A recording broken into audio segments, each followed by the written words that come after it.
सुंदर सी जंगल में एक पेड़ पर अपना झोपड़ी बनाकर टुनटुनी चिड़िया अपने साथ बच्चों के साथ रहा करती थी।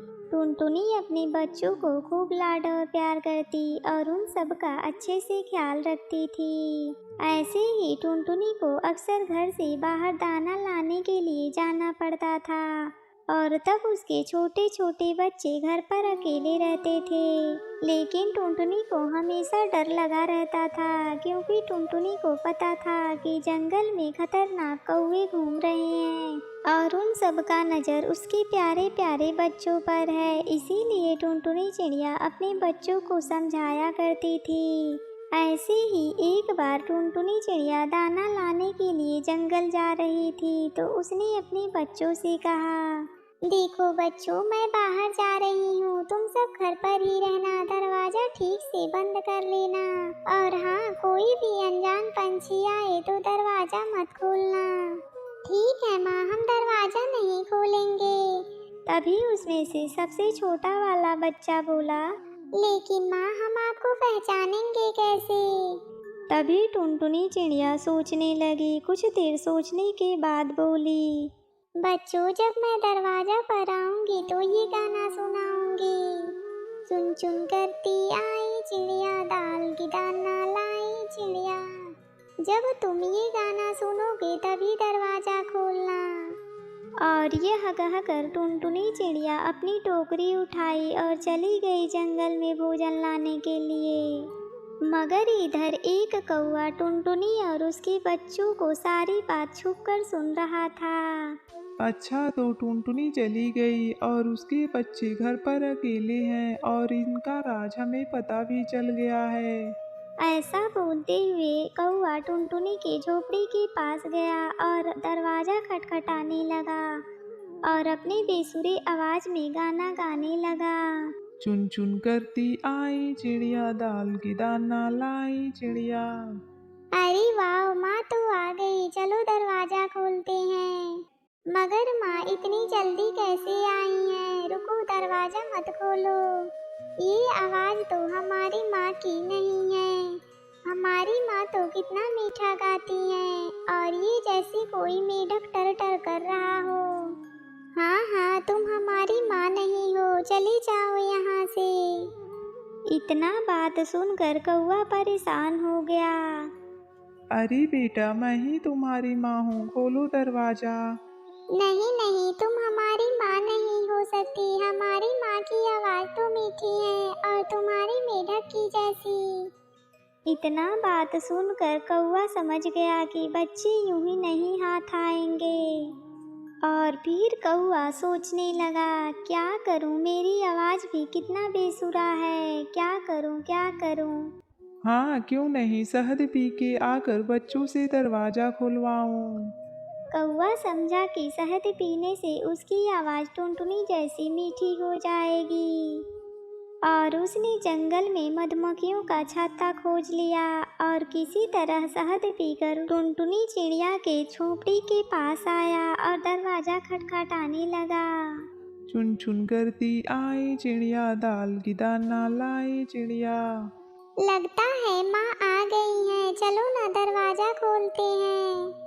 और हाँ, आवाज भी उन्हीं की तरह है और माँ मजेदार खाना लाई होंगी।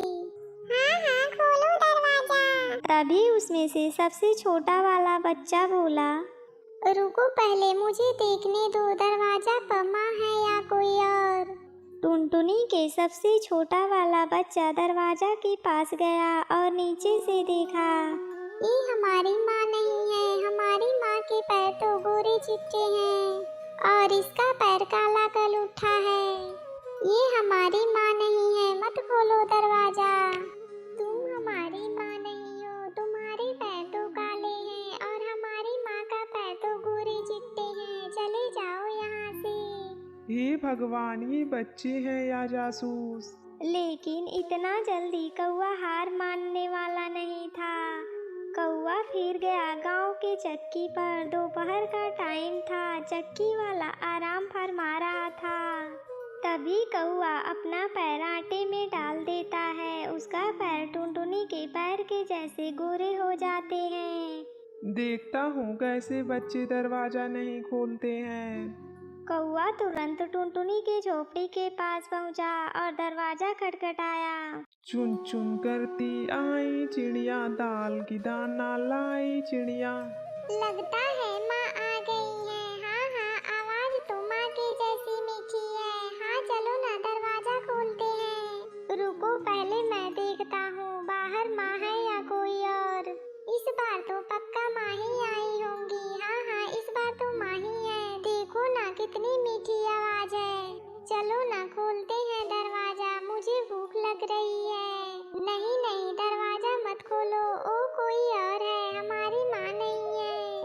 मगर बाकी के बच्चे उस बच्चे की बात नहीं सुनते हैं और दरवाजा खोल देते हैं। और फिर सारे बच्चे कौवा को देखकर डर जाते हैं। देखो बच्चों, मैं तुम सबके लिए भोजन नहीं लाया, बल्कि अपना भूख मिटाने आया हूँ। ये सुनकर सारे बच्चे डर से जाके छुप जाते हैं। कौवा सारे बच्चों को ढूंढ लेता है और अपनी पीठ पर लाद कर जंगल की तरफ चल देता है। क्या बात है, नन्हे नन्हे ताजे ताजे बच्चे, आज तो मेरी दावत है।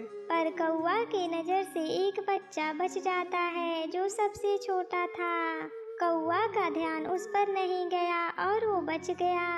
थोड़ी देर बाद टुनटुनी दाना लेकर घर पहुंचती है तो देखती है सारा सामान इधर उधर बिखरा पड़ा हुआ है। डर के मारे टुनटुनी अपने बच्चों को आवाज देती है। बच्चों, मेरे प्यारे बच्चों, कहाँ हो तुम सब? देखो देखो, मैं तुम्हारे लिए क्या लेके आई हूँ। अपनी माँ की आवाज पहचान कर सबसे छोटा बच्चा बाहर आया और रोने लगा। टुनटुनी चिड़िया ने अपने बच्चे को गले से लगाया और पूछी, तुम्हारे भाई और बहन कहाँ हैं? टुनटुनी की सबसे छोटा बेटा सारी सच्चाई अपनी माँ को बताया। ये सुनकर टुनटुनी गुस्सा से आग बबूला हो गई। उस कौवे की इतनी हिम्मत जो उसने हमारे बच्चों को हाथ लगाया, आज तो मैं उसे नहीं छोड़ूंगी। तुम चलो मेरे साथ, बच्चों को और उस बदमाश कौवे को ढूंढते हैं। इधर कौवा बोरी लेकर चलता ही जा रहा था। थोड़ी देर बाद वो थक गया। कौवा ने सोचा, अब थोड़ी देर आराम कर लेता हूँ, मैं बहुत थक गया हूँ। और वैसे भी बच्चे कहाँ भागे जा रहे हैं, उन्हें तो मैं बहुत मजे से खाऊंगा। ऐसा सोचकर उस कौवे ने बोरी नीचे रखी और एक बड़े से पेड़ के नीचे सो गया। टुनटुनी अपने बच्चों को खोजते हुए जा रही थी, तभी टुनटुनी को अपने बच्चे की रोने की आवाज आती है। टुनटुनी चिड़िया ने देखा कि कौवा आराम से सो रहा है और उसके पास बोरी में बच्चे बोल रहे हैं। बच्चों को जिंदा देखकर टुनटुनी चिड़िया की जान में जान आई। वो छुपके से बोरी के पास गई, धीरे से बोरी का मुंह खोल दिया। सारे बच्चे बाहर आ गए। बच्चे अपने माँ को देखकर बहुत खुश हो गए। तभी टुनटुनी का सबसे छोटा बेटा एक बड़ा सा पत्थर लाया और उस बोरी में डाल दिया और टुनटुनी चिड़िया ने रस्सी से बोरी का मुंह बांध दिया और सारे माँ बेटे एक झाड़ी में छुपकर आगे का तमाशा देखने लगे। कुछ देर बाद कौवे की नींद खुल गई। ओहो, आज तो मैं बहुत ज़्यादा सोया हूँ, मुझे घर जाना चाहिए और घर जाकर नन्हे बच्चे को खाता हूँ। और फिर कौवा ने बोरी उठाई और जाने लगा। पत्थरों से भरी बोरी कौवा से संभाला नहीं जा रहा था। वो एक नदी में जाकर गिर गया। अरे बचाओ, कोई बचाओ। टुनटुनी और उसके बच्चे कौवे की ये हाल देखकर हंसने लगे और टुनटुनी चिड़िया अपने 7 बच्चों के साथ खुशी खुशी अपनी झोपड़ी में रहने लगी। जंगल में बबली कबूतरी अपने घोंसले में अकेली रहा करती थी। कई महीने पहले उसका पति बंटी कबूतर ने उसे घर से निकाल दिया था और दूसरी शादी कर ली थी, क्योंकि बबली कबूतरी कभी माँ नहीं बन पाई थी। ऐसे ही समय गुजरने लगते हैं। एक दिन जंगल में तेज बारिश हो रही थी और बबली कबूतरी अपने घोंसले में बैठी हुई थी। तभी उसे किसी पंछी की रोने की आवाज सुनाई देती है अरे इतना तेज बारिश में बच्चे की रोने की आवाज कहाँ से आ रही है? पापा मुझे डर लग रहा है, मम्मा जल्दी से मेरे पास आओ। वो बच्ची ऐसे ही रोए जा रही थी। तभी बबली कबूतरी आसपास उस बच्चे को खोजने लगती है। खोजते खोजते उसका नजर पीपल के पेड़ पर जाती है। उस पेड़ पर एक नन्हा चिड़िया का बच्चा भीग रहा था और रोए जा रहा था। तभी बबली कबूतरी उससे पूछती है, तुम कौन हो बेटी? तुम्हारा नाम क्या है और कहाँ से आई हो? तुम इस जंगल की तो नहीं लगती। मुझे नहीं पता मेरा घर कहाँ है। ये तूफान उड़ाकर मुझे यहाँ लेकर आया है। मम्मा कहाँ है? मुझे मम्मा के पास पहुँचा दो ना आंटी। अच्छा ठीक है, अभी तुम मेरे घर चलो। बारिश रुकेगी तो मैं तुम्हारी मम्मा पापा की तलाश करूँगी। और फिर बबली कबूतरी उस बच्चे को लेकर अपने घर आ जाती है। बेटी ये लो खाओ, तुम्हें भूख लग रही होगी ना। फिर कुछ दिन बाद बारिश रुक जाती है और बबली कबूतरी उसकी मम्मा और पापा की खोज करती है, पर उनका कहीं पता नहीं चलता है। बबली कबूतरी वापस आ जाती है। ऐसे ही समय गुजरने लगता है। इधर टुनटुनी चिड़िया अपनी बच्ची को खोज रही थी, पर उसका कहीं पता नहीं चल रहा था। एक दिन वह अपने पति कालू से कहती है, कालू जी आप मेरी बच्ची को कहीं से भी खोज कर लाएं, क्योंकि मैं उसके बिना मर जाऊंगी। टुनटुनी तुम चुप हो जाओ, शायद वो हमारी किस्मत में नहीं थी, इसीलिए वो हमसे दूर हो गई है। ऐसे ही समय गुजरने लगते हैं। एक दिन टुनटुनी चिड़िया नदी पर पानी पीने गई थी। वहीं बबली कबूतर भी उस बच्चे को लेकर पानी पीने के लिए आई थी।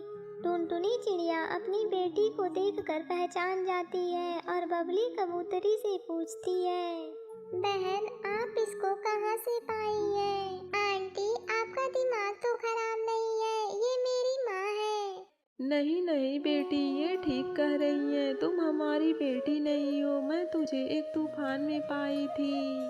और फिर टुनटुनी चिड़िया सारी सच्चाई बबली कबूतरी को बताती है और फिर बबली कबूतरी मायूस हो जाती है। बहन आप मायूस मत होइए, आप मेरे घर चलिए, हम दोनों मिलकर इसका देखभाल अच्छी तरह से करेंगे। टुनटुनी चिड़िया की बात बबली कबूतरी मान जाती है और उसके साथ उसके घर चली जाती है और खुशी खुशी रहने